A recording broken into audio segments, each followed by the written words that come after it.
Well, thanks for stopping by. If you're looking to learn more about DDoS solutions, or if you're trying to select your next DDoS provider, we've got a great episode coming up. Welcome to Threat Actions This Week, the show where we look at the latest threats, tech, and action your organization can take. Today's top security talent share their insights with you. And I'm really pleased to have two guests on today who not only have the great depth of knowledge, but just this infectious energy for security. So glad to have both of you with me today. So first, Stewart Cawthray, Senior Director Security from Thomson Reuters. Stewart, welcome to the show. Thank you very much, David. I should say welcome back. Yeah. And co-founder of Zenedge, Laurent Gil. Laurent. Very nice to hear from you, David. Likewise, it's good to be connected again.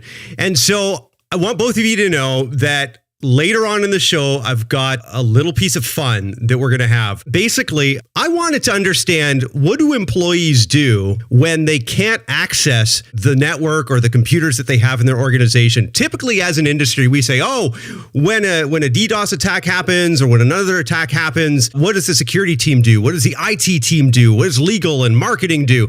Well, I want to know, what does the average employee do with that time? So I put it out to a North American-wide survey, and I'll give you some of those early results. So the finals aren't in yet, but it's Canada versus the United States, and we'll see what they do at that time. Are they productive, or what do they do? Anyway, I'll give you some early insights into that.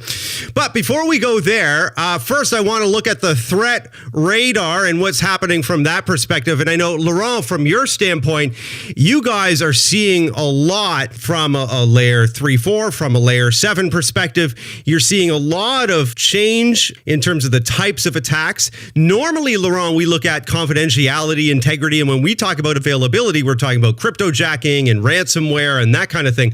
But I think you've got a very unique lens from a Zenedge perspective in terms of what's happening out there. So can you give us a flavor for what you're seeing in terms of the types of attacks, the length of time as an organization that I might need to prepare for in terms of that attack? And what's the point of it? Is it about, blackmail? Is it revenge? Is it what? Why are people doing this? So give us a sense for what that looks like.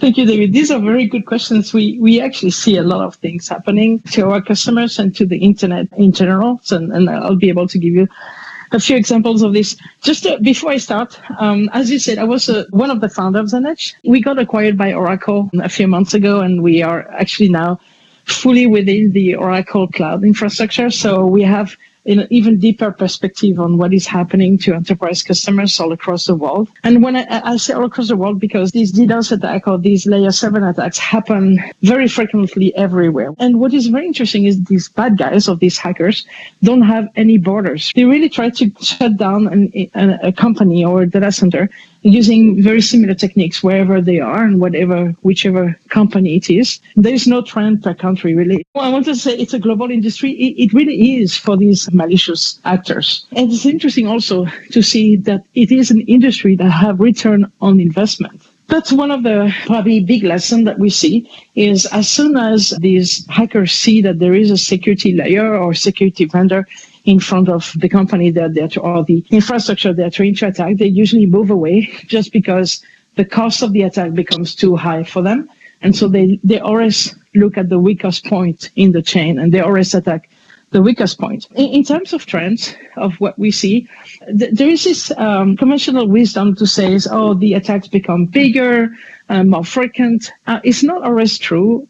I know that a lot of our peers and sometimes ourselves, frankly, we like to say, this attack was extremely high and it's 1.3 terabit and it's the highest ever, blah, blah, blah. But you don't need a very large attack to bring someone down. You just need to launch a DDoS attack that is slightly bigger than their internet pipe. I was talking to a school, and the school, they weren't sure if it was a student, an ex-student, or maybe a present student or an ex-employee, but they were able to do a very, very simple volumetric attack against the very, very thin pipe of this school's network. And every single day, they would take them offline for about an hour or so. But it was very easy to do because, again, there wasn't much bandwidth that this network had in the first place. So to your point, a 1 terabit attack versus a 1 gigabit attack wouldn't have mattered to them. Either one of them would have taken them down. That's right. And by the way, we have a good visibility. We protect a lot of the education sector. We see this happening, by the way, almost hours before the finals. That's always a trend with high schools and with universities. So the fact is, because you don't need a very large attack to take down an infrastructure, it means that the appliance world is kind of disappearing slowly. People are starting to realize that it doesn't matter how much equipment and how powerful this equipment is that you install inside your network. The attack just to be slightly bigger than the size of your network, and then all the appliances you have will absolutely be useless in that case.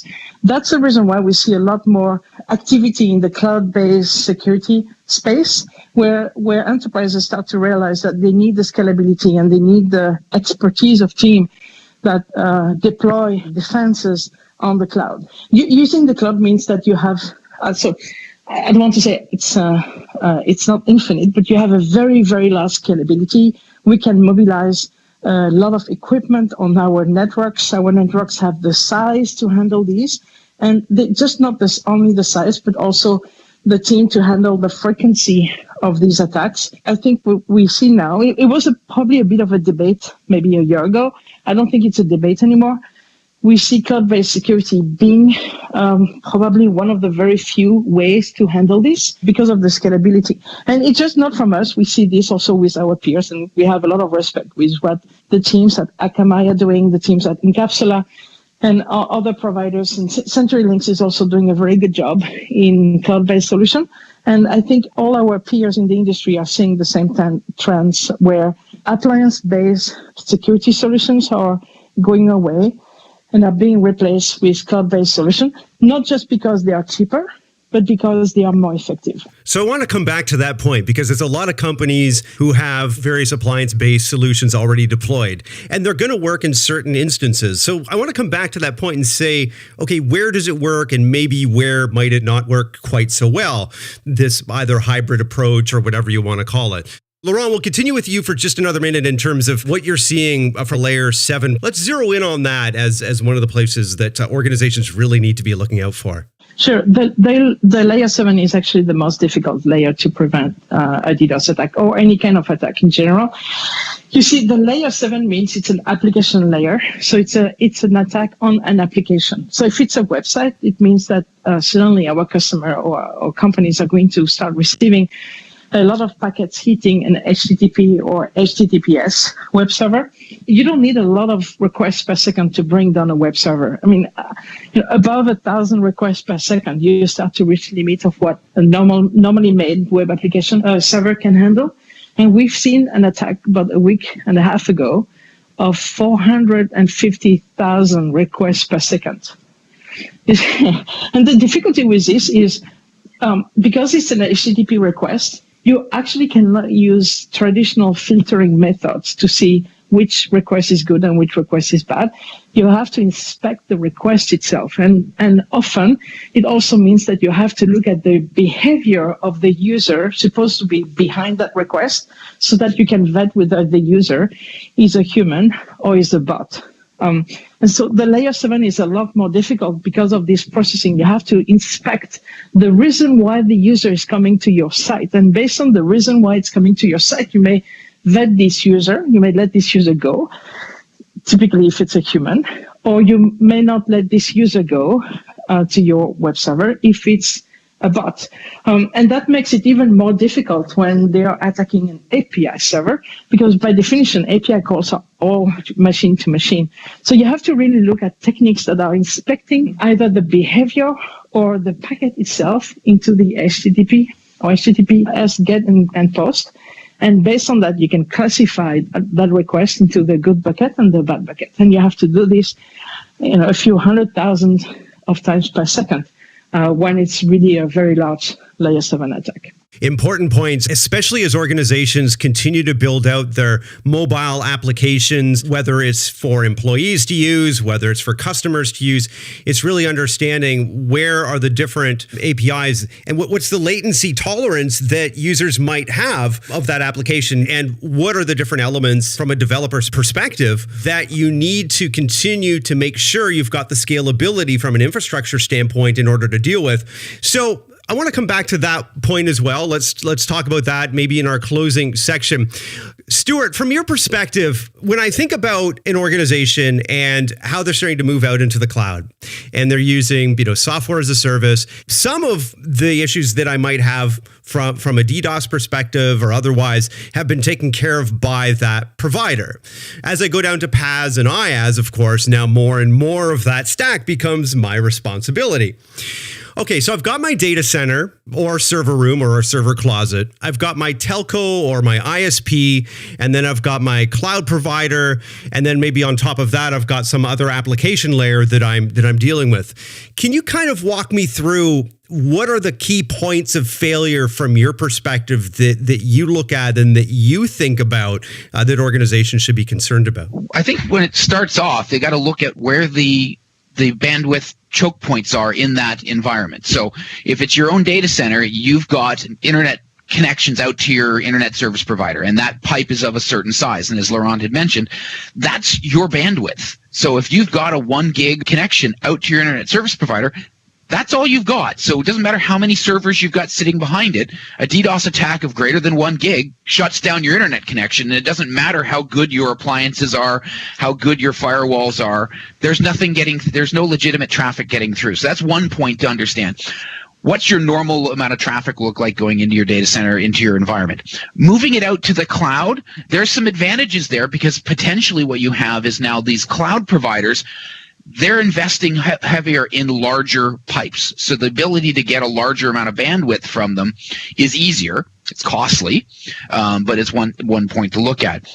And I think most organizations, the things that I'm seeing right now, are probably underestimating DDoS because what they see in the news is, as I'm saying, the 1 terabytes, the 400 gigabits, these massive attacks that they say, that's not me. I'm not Netflix. I'm not Twitter. I'm not this kind of thing. I'm a school board, right? And the first thing the school board says, we're a school board. Who's attacking us?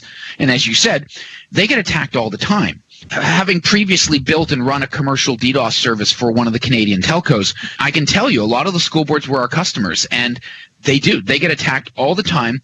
Very small volume, very short duration, maximum no more than an hour, because that's about all that the students could get away with on mom's credit card. And with that, these attacks frequently happen, and it shuts the school board down because the school board decided for productivity reasons to move all of their productivity apps into the cloud. They're using Office 365 or Google for Work or those types of environments. And when they lose their internet pipe, they lose access to all of their tools that they're currently using. And that becomes a critical point for them. They need to understand where their points of criticality are and ensure that their architecture allows for the type of recovery or the mean downtime they can survive in their environment. You need to work with a security person to really walk this through, because for the most part, companies say, I'm not a target, I'm not worried about it. And then as soon as they realize, wait, I am a target because they've been attacked, it's usually too late at that point. If I'm thinking about shared responsibility in the cloud between my organization, the ISP, and the cloud provider, maybe from a Zenedge perspective or Stewart, from your perspective, where do you think that starts and stops? Because I can buy some services from Amazon for my PaaS environment, or I can go out to the vendor community. Or maybe you should say, well, it's my ISP's responsibility. How do you determine whose responsibility it is, and how do you work through that matrix of how you're going to best protect yourself? Ultimately, the responsibility lies with you, the person who's running the application or the service that you're trying to make available on the internet. All along the chain, the PaaS provider, the internet service provider, all of those, they're involved in it, but ultimately, it's your responsibility to make sure you've got the sufficient controls, bandwidth, and capabilities in place for your service to run.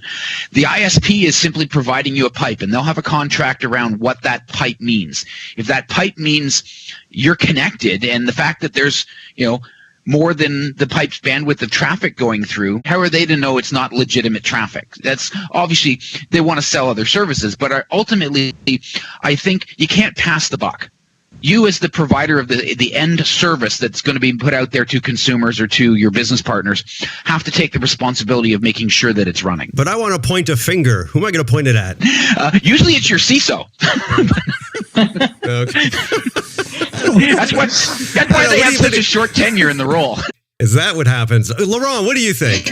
It's a great question. And that question is being asked very often. My answer to this is if you are an enterprise or a school board and you're looking at security, the first thing I always tell them is do not trust your vendors. Do not trust them. You have to verify.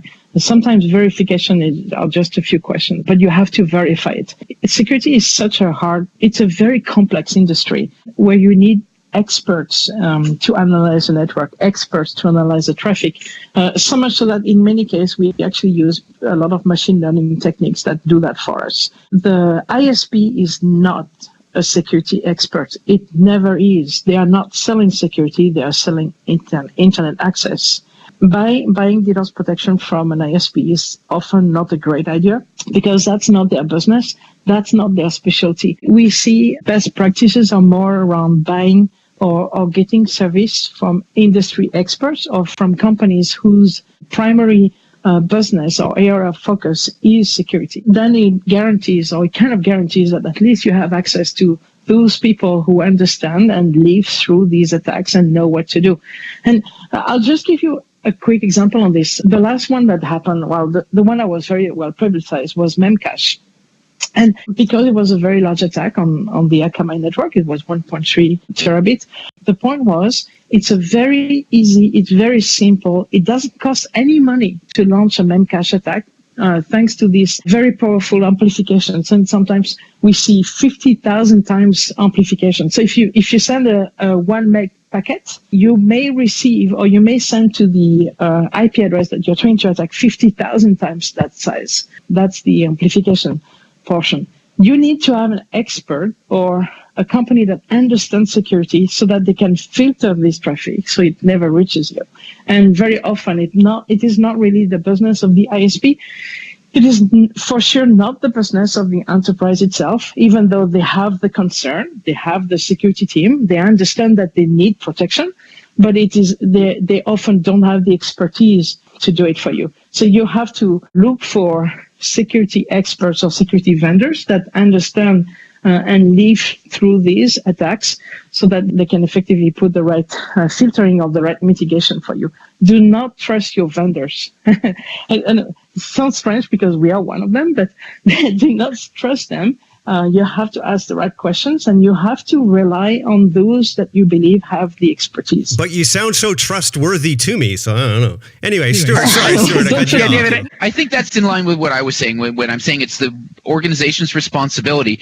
They can't just say, hey, I hired a vendor, they've got it. You have to verify that they're doing what they're doing. They've got the right skills. They've got the right expertise. Laurent's absolutely right. There's different groups that are out there that have all these different capabilities, and you do need to make sure you select the right one because there's lots of services out there that are, they say it's DDoS, and actually all they're doing is just dropping the packets, which is actually causing a DDoS to yourself to prevent the bad traffic from getting to you. It's like, you got to be careful what you're buying, and that's where you got to, as Laurent says, you got to verify that your vendors are doing what you're after. Then I need some help to select some vendors. From a DDoS perspective, of course, as you've mentioned, we've got Zenedge, Akamai, Cloudflare, Arbor, F5, etc., and a bunch of other players in the market.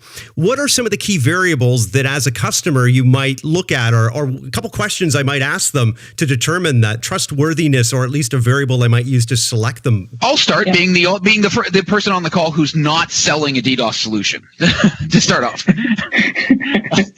One of the things that I found is you really need to do a little bit of diligence into how they're running the solution. The horsepower underneath the covers of how they scrub traffic, how they drop traffic, how fast you can route the traffic into different directions. A lot of the main big vendors out there are all really using a small handful of underlying technologies that are provided by some of the big vendors that were out there first. But that in itself, the horsepower isn't enough. There is what I used to call the glue, or the intellectual property that ties that horsepower into something that's productive. And so you got to really understand do they have a security operations center that's using threat intel to identify new types of attacks?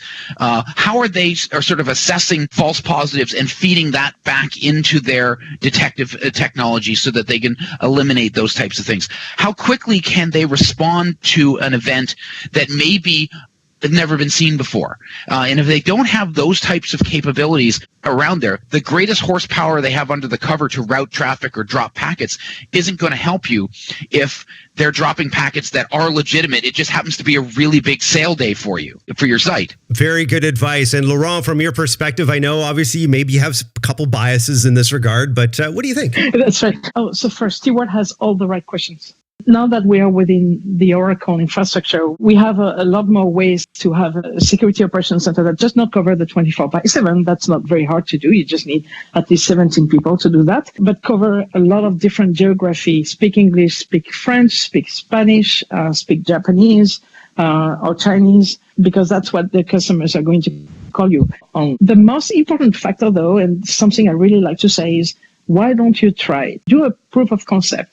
I'd rather have you look at it and play with the tool, including launching very small, very minor attack traffic, so you see how the system behaves. And I think you should really play with the product before you buy it. And sometimes it's just a few days of work for the network team to look at how it behaves. And sometimes it takes a little bit longer, but it's probably the right way to assess the effectiveness of the tool. The one question, though, that is asked very often, that in my mind is not very relevant, is people often say this, is what's your capacity?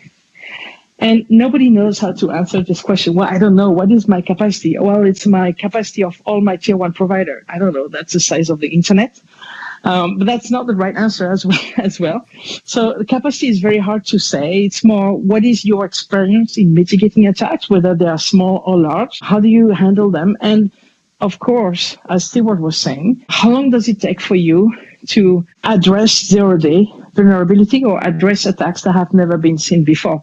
And again, the Memcache one was a great example. It took a day or two for the entire industry to set up their filtering so that we could prevent Memcache attack and even tell our upstream providers to stop and block any Memcache traffic. And the entire industry did this in a day or two. So it's a great example of when the industry work together to protect our customers. Fantastic advice from both of you. Thank you very much for that. And earlier on, I promised that I was going to talk about the employee downtime activity study. What the heck do employees do when a cyber attack renders their computers, smartphones, network otherwise unavailable? I gave them a few different options, and then another category in case there's something random that they want to do. Look, are you going to talk to family and friends and find a way to do that? Are you going to take the time for yourself? Are you going to hang out with coworkers? Or are you going to try and find a way to keep on working? There were some pretty big differences so far between Canada and the United States. First, down in the US, find a way to keep working was the number one answer. Do you guys believe them? I think it would be a time frame. Like if it's just an hour, yeah, the day.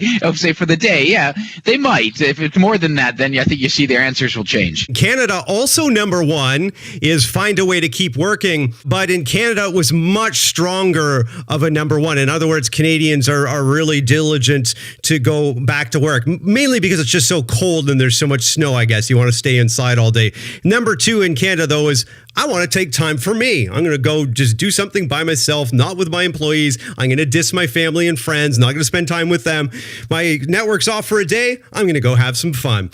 Anyway, look for the results of that study coming up very soon. I don't have the final results yet, so I can't give you any of the percentages, but I'm just excited about something that's a little bit of a different approach to what we normally see to what's happening from a security perspective. The other side, if you will. All right, so we've looked at the threat radar. Laurent and Stewart gave us some good guidance there and some good advice in terms of what's coming at us. We talked about solution selection and how you might want to think about picking your next DDoS solution.